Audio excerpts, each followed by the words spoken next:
Okay, it's great to see so many of you. This is my story. The day of the referendum result was the day that completely changed my life. It was the day that I became a political activist. I'd probably been taking the EU for granted right up until a few months before the referendum. I started to get a little bit edgy. And I thought, hang on, how come no one seems to be talking about this? Is it just me that's feeling concerned? This was the most important decision that we'd faced as a country, certainly in my lifetime. And you'd think that if we, the public, were being asked to make a decision on something so important and so complex, that maybe there'd be some really good information provided about what it actually would mean to leave the EU. But instead of information and education, what we got was basically a slanging match between the Leave and the Remain campaigns, and a whole bunch of underhand tactics, probably on both sides, and empty slogans on the sides of buses. People with genuine expertise on these issues were ridiculed, even by members of our own government. What's that all about? I mean, I was personally stunned to hear that people who I respected saying, we've had enough of experts. I don't mind telling you that I sobbed my heart out on that day. Not because, as my dad thinks, I'm an emotional wreck, but because actually I'd really started to look into what it meant to leave the EU. And I felt sick to my stomach that maybe, if only a fraction of people had actually been misled by the lies that were told, it was that fraction of people that had swung the result. And I'm sorry, but I felt that because of that, I felt that perhaps the result was a little bit illegitimate. Maybe. I felt that all my hopes for the future and my children's bright future of possibilities in Europe had just been snatched away like that. I was angry.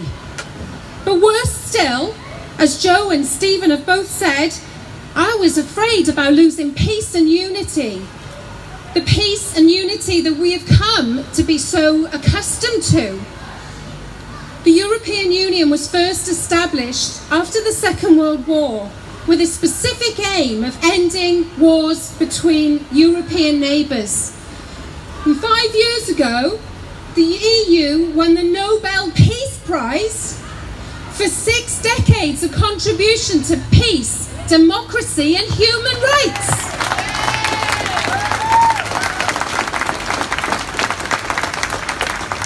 Let's not take this peace for granted. The Second World War was less than a lifetime ago. And did anyone else here in the early 80s used to get terrible nightmares about nuclear war? Was it just me? Some of the countries that back then had nuclear missiles pointed at us are now member states of the European Union. So after the result, it took me about 24 hours, but I picked myself up and I got busy. I started building a network of collaborators on Facebook and working out what we could do about it. And I haven't stopped since.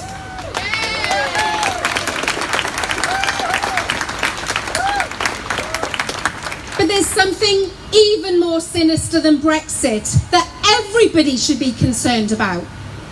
This EU withdrawal bill represents the single largest power grab in a government in modern political history. It's designed to completely bypass Parliament. Any rights and protections that we have now could be stripped away by the government without even consulting Parliament. Rights like maternity leave, sick pay, human rights and environmental protection.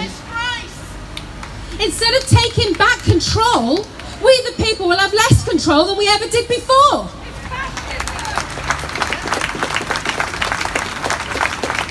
We live in a representative democracy. Important decisions like that should be taken by our representatives in Parliament, not just by the Prime Minister and her cabinet.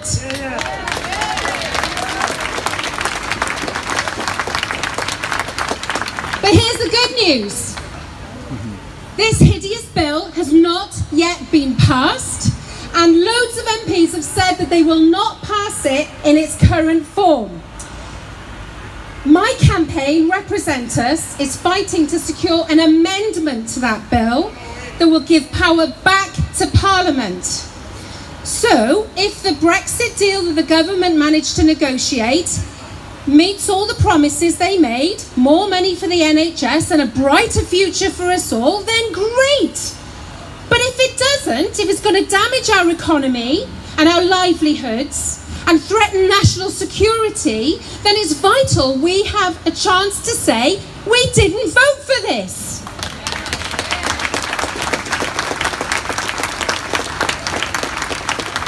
How many people would actually say they voted for Brexit at any cost? Well, the Wales for Europe poll that Helen has mentioned shows us that 3/4 of people in Wales would not be willing to lose any money at all to pay for Brexit.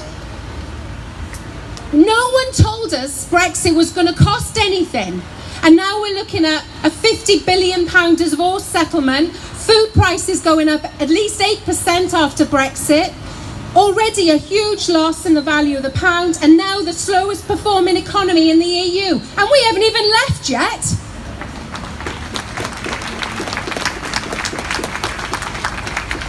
Who can tell me who said this? If a democracy cannot change its mind, it ceases to be a democracy.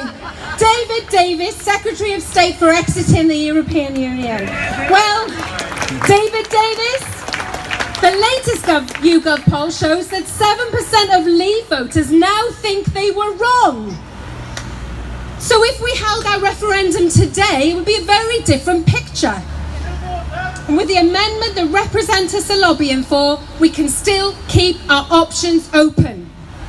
There are actually 2 amendments, but the main one, and the one I want you to remember, is called Amendment 7, and it's been tabled by one of the more sensible Conservative MPs, Dominic Grieve. The fight is not over. There's a massive network of pro-European support right across the country. There are local groups in almost every region. There have been huge pro-EU marches where hundreds of thousands of people have come out to show their commitment and their passion for continuing close ties with Europe. And if you feel concerned about what's happening, then join us. And tell everyone you know to write to their MP and get them to vote for Amendment 7. So, I'll just end with this. I've had plenty of people telling me, just stop bemoaning. Just get on with it. Stop thwarting the will of the people. Well, I'm sorry, particularly to my Facebook friends, but I won't stop bemoaning. I won't stop banging on about it. This is my life and my children's future. As the great Ian Hislop said, even if you lose the vote, you're still entitled to go on making the argument. I will not sit back and let this country walk off a cliff because of a marginal result in an unnecessary and non-binding referendum.